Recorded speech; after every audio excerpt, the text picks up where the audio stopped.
Exterior lighting can be cool, like the taillights on the Mustang. Those are cool. The perimeter lighting feature when the Mustang is unlocked, it's cool, but also annoying. I'm going to show you how to disable this feature, or enable it. So I'm going to show you how to change it, and you decide which way you want it. Peace.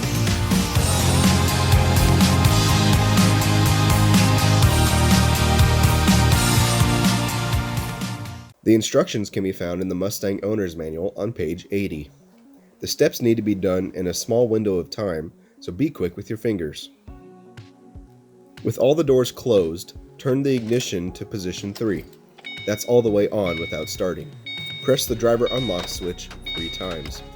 Turn the ignition to position 1, which is off. Press the driver unlock switch 3 times.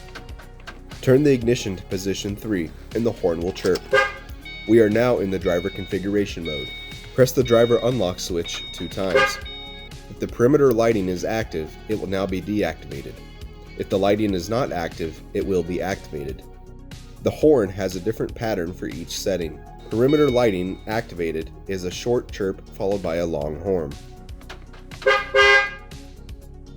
Perimeter lighting deactivated is a short chirp only. Turn the ignition off to exit the driver configuration mode. And there you have it. This is Rooster. Now you can enjoy a clip of the dog and a rabbit.